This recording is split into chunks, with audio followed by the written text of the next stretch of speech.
a sustainable startup is guided by 7 principles, and no matter how you look at it or how you attack it, they're not written in stone, they're not anything biblical. It's just there's 7 principles that have a little bit of give and take, but the principles guide every portion of what the startup is. And the number one thing to realize about a sustainable startup is that it's about building a team that can cross the chasm. So when that first product fall off, when that first hurdle occurs to the startup, this is what you need. This is the number one thing above everything else. Above the 7 principles, it's about the team that crosses the chasm.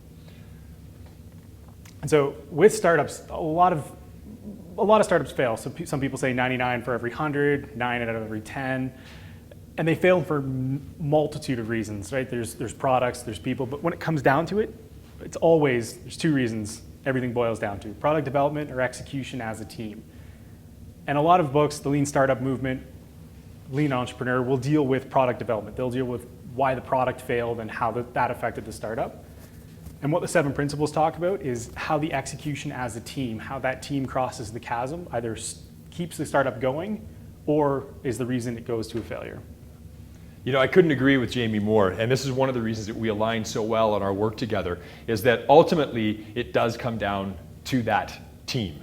You can have the greatest product in the world. In fact, I probably have seen as many startups fail because they've had success, they've got their financing, or they had a great product, as many have failed because of success as have failed because of failure or because of not having that execution. So it's really that team dynamic and understanding the principles, these 7 principles, in order to create that team dynamic that will ensure you get across that chasm regardless of the circumstance. Because that's the one thing we know will change for sure. Every day are the circumstances, especially in a startup. So principle number 1, above and beyond all other principles, and these are sequential, they work in order, but each one of them can be taken out separately and applied. But first of all, in order to have a sustainable startup, you really need to focus on creation rather than competition.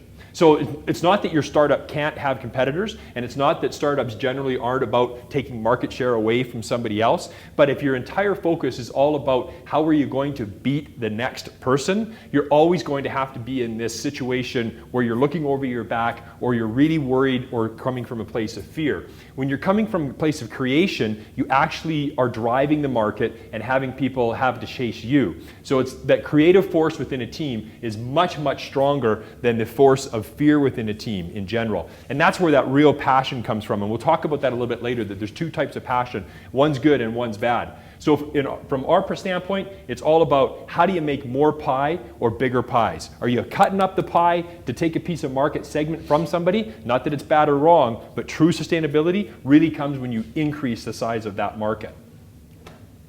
Successful sustainable startups, in our view, they're about 80% creation and 20% competition. That doesn't mean it's not competitive and fun and you got to beat the other guys and all the rest of it, but if that's what you're all about, you're not really building something that's sustainable. You're going into a low margin business that eventually is going to be dog eat dog, and you're going to run out of runway fairly quickly.